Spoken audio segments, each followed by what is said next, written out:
بسم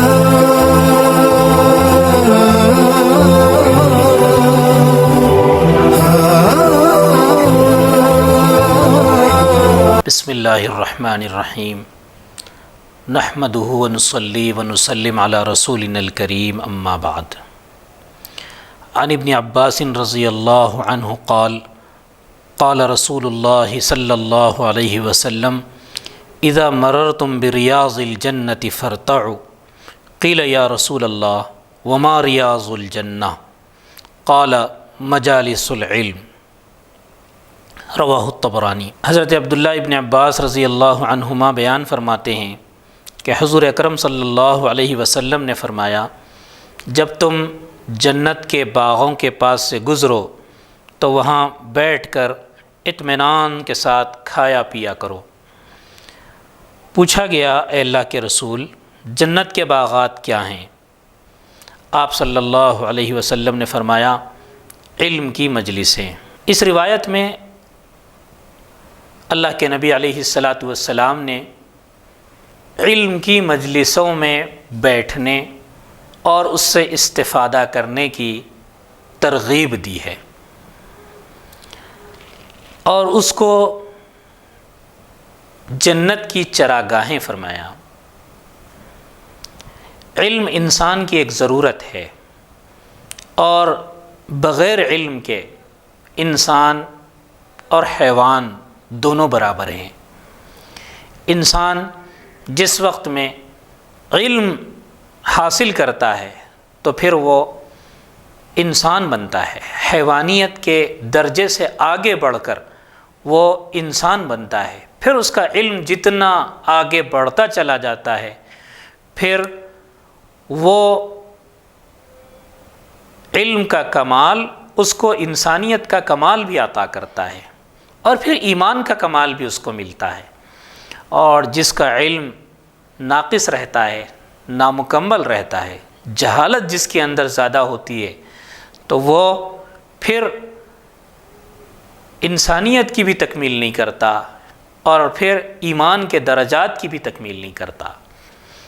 اس لیے ہر مومن کو چاہیے کہ وہ علم کو حاصل کرنے کی بھرپور کوشش کرے۔ علم کے حاصل کرنے میں مختلف درجات ہیں۔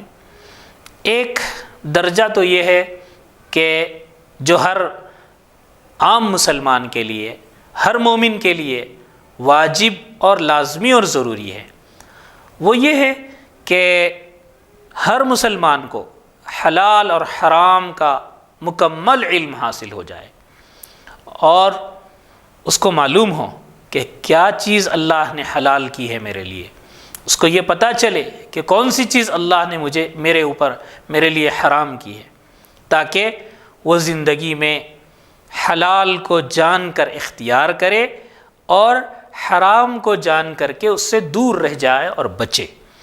اس کے لیے علم کی بنیادی معلومات ہونا ضروری، بیسک نالج دین کی ہونا، بیسک علم کی دین کی معلومات ہونا، یہ ہر مسلمان بندے کے لیے ضروری ہیں۔ ایک ہے اس سے آگے کا درجہ کہ جو علم کی جو تفصیلات ہیں اور قرآن و حدیث کی جو تشریحات ہیں، اس کا حاصل کرنا۔ تو یہ حاصل کرنا ہر مسلمان کے لیے واجب نہیں ہے، بلکہ اللہ نے قرآن مجید میں فرمایا، فلولا نفر من كل فرقة منهم طائفة ليتفقهوا في الدين۔ ایسا کیوں نہیں ہوتا کہ ہر ایک جماعت میں سے ایک چھوٹی جماعت دین میں تفصیلی علوم حاصل کرنے کے لیے، دین میں تفقہ حاصل کرنے کے لیے، اس میں گہرائی حاصل کرنے کے لیے، تفصیلی علوم حاصل کرنے کے لیے کیوں نہیں نکلتی؟ اللہ نے فرمایا، یعنی ایک جماعت کو اس کے لیے خاص ہونا چاہیے جو علم کی تفصیلات، قرآن و حدیث کی تشریحات، یہ سب کچھ جانے اور سیکھے اور اس کو اللہ کے بندوں تک پہنچائے اور سمجھائے۔ یہ بھی علم کا ایک درجہ ہے۔ تو جس کو جیسی توفیق اور جیسی ہمت ہے وہ کرنا چاہیے۔ اور بنیادی علم جس کا حاصل کرنا ضروری ہے وہ ہر مسلمان کے لیے ہے، بقیہ اس کی طبیعت میں یہ حرص ہونی چاہیے اور یہ خواہش ہونی چاہیے کہ میں زیادہ سے زیادہ علم حاصل کر لوں۔ اس کے لیے اللہ کے نبی علیہ الصلاۃ والسلام ابھی پڑھی گئی حدیث میں یہ فرما رہے ہیں کہ اذا مررتم بریاض الجنت فرتعوا، کہ تب تم جنت کی کیاریوں سے، چراگاہوں سے گزرو تو خوب چرا کرو۔ وہ کیا ہے؟ وہ علم کے حلقے ہیں کہ جب بھی موقع ملے، جہاں کہیں ملے تو تم علم کے حلقوں میں بیٹھ کر سیکھا کرو۔ اس کی سب سے اعلیٰ اور بہترین شکل یہ ہے کہ ہم اہل علم کی مجالس میں جائیں اور پہنچیں اور اس سے استفادہ کریں، اور اگر کسی وجہ سے ہم زیادہ وقت نہیں دے سکتے تو جب بھی ہم کو فرصت ملے تو ہم اہل علم کے بیانات سے اور ان کی علمی جو مواعظ ہیں اس سے ہم مستفید ہوں، اس کو سنیں۔ بیکار چیزیں اول فول کی ہم سیکھنے اور حاصل کرنے کے بجائے ہم علمی بیانات کو سنیں اور علم زیادہ سے زیادہ حاصل کریں، تو یہ علم پھر عمل کے لیے آواز دیتا ہے اور پھر عمل راہ جنت کو آسان کرتا ہے۔